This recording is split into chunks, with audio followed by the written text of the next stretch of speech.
So thank you for staying up late. And happy to introduce a project that I'm working on called OX, which I'm doing together with this great team of people. We're Canadian, Israeli, and German co-producers working on this together. My background is in filmmaking. I've done that for close to 20 years before moving into VR back in 2015. I've released something titled you may be familiar with, The Holy City, Once Upon a Sea, both of which were shown here at Games for Change. And I'm currently working on 4 new titles, part-time, or sometimes as a producer and sometimes as a creator. My partner in this game, in this project, is Sonke Kircher from InVR, whose projects were also shown in many festivals. Kusunda is one of the projects he produced and I think was shown here.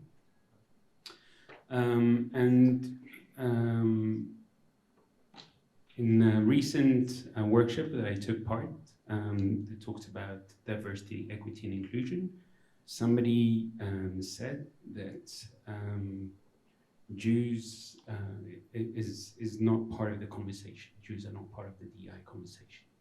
And it was interesting for me because for some people, Jews are not considered race, they're considered people. But for me, as someone who grew up in Israel, hearing that kind of sounds very weird. And I find it odd. And with time, I think that the conversation changes. And the understanding of the fact that we as people tend to redo things that happened in the past and forget about historical moments and forget about what happened and not realize that there's history that we should appreciate and should learn in order to avoid making the same mistakes again. And I'm showing these pictures because this is my family that was perished in the Holocaust. And the small little girl on the picture with the 3 people is my grandmother. She's the only survivor of the family. Her 2 sisters and their daughters and sons were all perished. And that made me think today when I raise my own kids, and I've decided to move away from Israel, where everybody knows about the Holocaust. And we've moved to Canada, but we've learned that histories and the education of the Holocaust is different across the world. And with time, that memory of what happened to people, how certain people looked at Jews in a racial way and decided that they're no longer important or that they're actually a bad influence in society. Then how can we learn from that and make people aware that that happened in history and make sure that it doesn't repeat itself? So as a child, in Israel, growing up in Israel, I was exposed to a project called The Wave, which was recently remade in Germany and also called The New Wave, I think, in German. And it talks about this experiment that was done in Palo Alto in the 1970s, where an educator tried to teach his class about how Nazis came to power democratically. People tend to forget that they were elected. The Nazi party was elected democratically. So he did this experiment where within 5 days, he made his students become more and more part of this group of people that had their own salute and had to work together to make the leader of their class someone that everybody should follow. And on the 5th day, when everybody started becoming violent to one another, he invited the class to an auditorium. He opened the screen and he showed them Hitler's speech and told them, "This is your leader," in an attempt to show how easily people can be convinced of these ideologies. And what I found interesting is, if you look at this picture, it's an image that some people may think or have been, we are looking at this incident where one person in specifically does not give the Sieg Heil or the salute that everybody gave at the time. And to raise the question of, should we follow like a herd everyone, or should we look at ourselves and try to look at what we do and how we do things and try to be different? So the objectives and our big, hairy, audacious goals for this project that I'll introduce in a second, is to advocate for greater inclusion and respectability through collaborative gaming. How we do this is we try to create a game, a multiplayer game, that elicits group dynamics with the intent of making people address DEI, racism, gender bias, and creating a matrix for those. Our goals is to also affect the main narrative of the experience by making impactful decisions. And those will branch into different scenarios based on the player's decisions.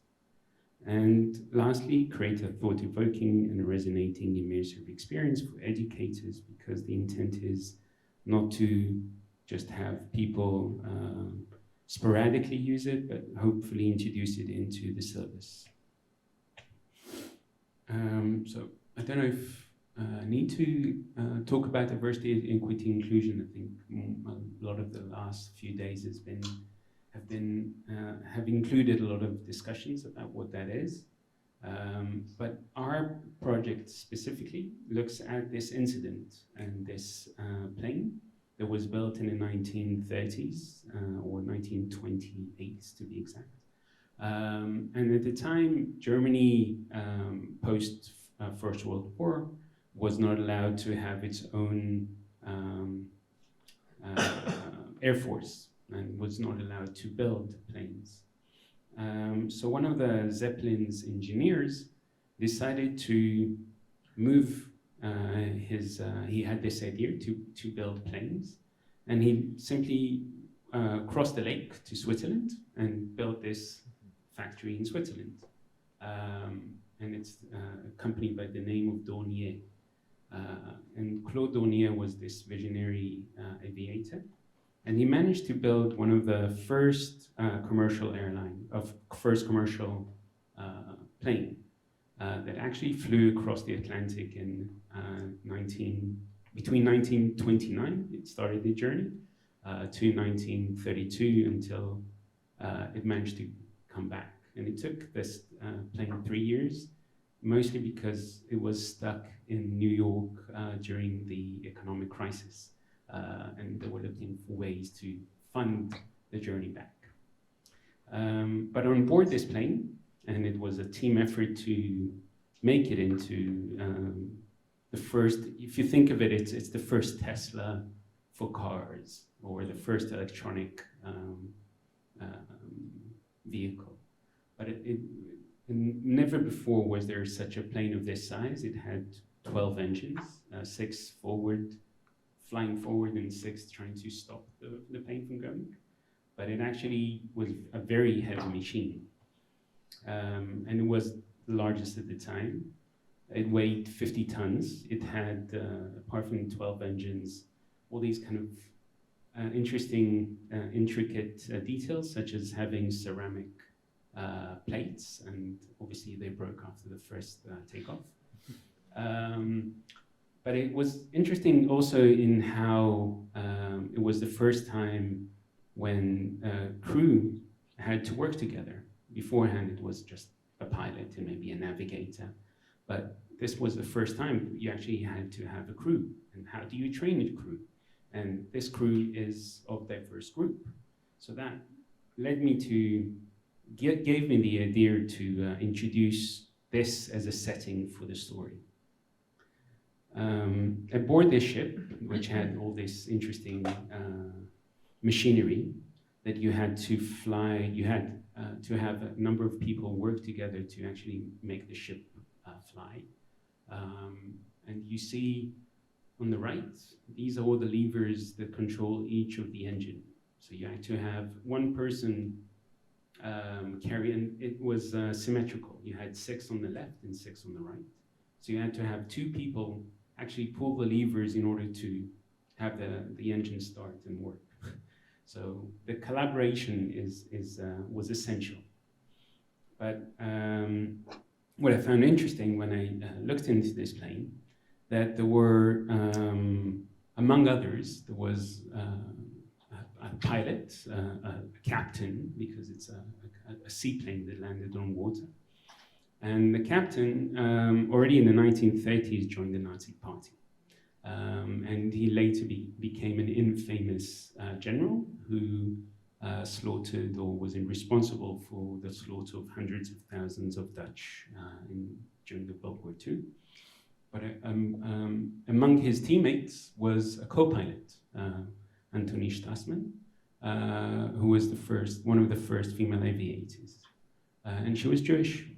So the idea of having these people on board sharing the same flight became something that led me to start to build this story and to try to understand how would a captain that led a crew treat such a person, and if other crewmates were on board the plane and had he talked to her in a non-respectful manner, how would they react? So how would you, as a group, being part of the crewmates, feel if you were exposed to a certain level of dialogue between these 2 characters? And what would you do? And how would you possibly decide differently and decide to make your voice heard? So we've taken those 4 characters, turned them into NPCs, non-player characters, in the game that you can actually talk to. They are AI-driven, meaning that although we have specific dialogues for them that we've set in the game, you have the ability to talk to them freely. So we've introduced wildcards wherever you don't follow the trend and you don't follow what we had hoped you would respond to them, ChatGPT would actually answer and fill those gaps and then lead you to the branch that we wanted you to go. So we've incorporated that way of integrating AI. I'll give you a short example just of something this is a project we just started working on a month ago. So we created this quick demo for you to watch. To new crewmates, welcome aboard. Join our team on this historic flight. Your skills will be tested, but success means joining the crew of the first ever commercial transatlantic flight. Let's soar together. We are going to play a little game, so listen carefully. Anthony, please show them the ropes. This game is simple to play. Your task is to count from 1 to 10 out loud, in random order, with each group member offering 1 number at a time. Watch out, if 2 people say the same number at the same time, even if there's just a little overlap, the group has to start all over again at 1. So don't get too excited, and take your time counting. 1, 2, 3, 4, 5, 6, 7. Oops, you spoke at once. You'll have to start again. Starting again at 1. 1, 3, 4, 5. Oops, you spoke at once. Doing 5. You'll have to start again. You deal? Yeah. 1, 2, 3, 4, 5, 6, 7, 8, 9, 10. It is decided. The person who called out 10, please step forward. This is just an example. We're trying to build the ways that you as a group work together. And it's interesting to look because when we started testing this, one of the key developer, the main developers said, okay, I'll be first, you will just follow a circle, you go next, and etc. And even that idea of one person taking the decisive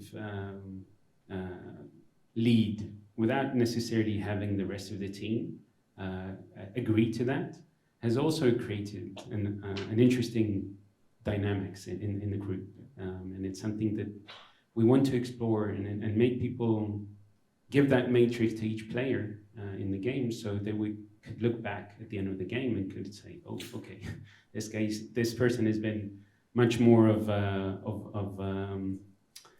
someone who enforced their idea, and how would that impact people, and to have that reflect back.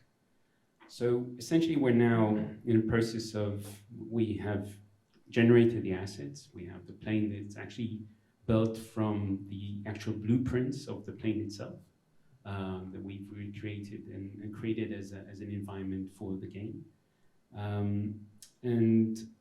This is just to show you the comparison between the two. And what we've done is we reached out to the Dornier Museum, that they have their own museum just outside of Munich, in a place called Friedrichshafen.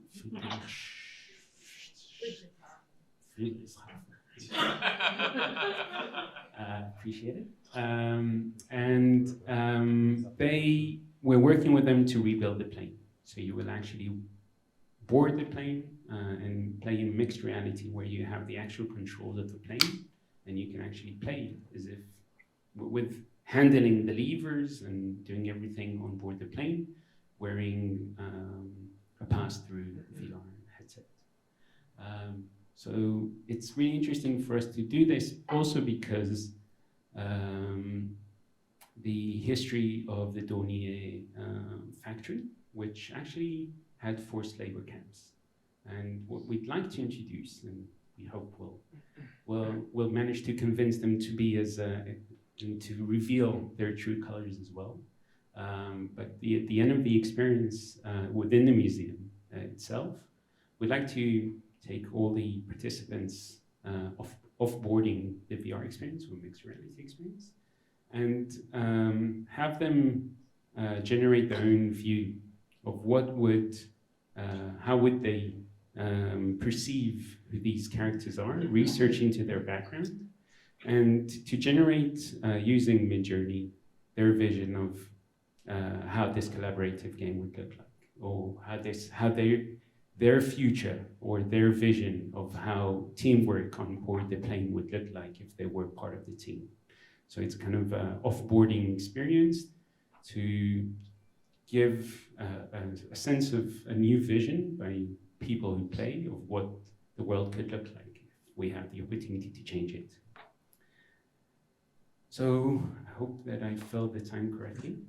And this is what I wanted to present. We are currently engaged in more projects, and you're welcome to watch and follow us. We're now working with a Luxembourg team on a NASA-related project called Winter Rover. We're doing another project about heritage sites, which very well works with the Ubisoft project that was presented earlier. So thank you for your time, and I hope you enjoy the rest of your day.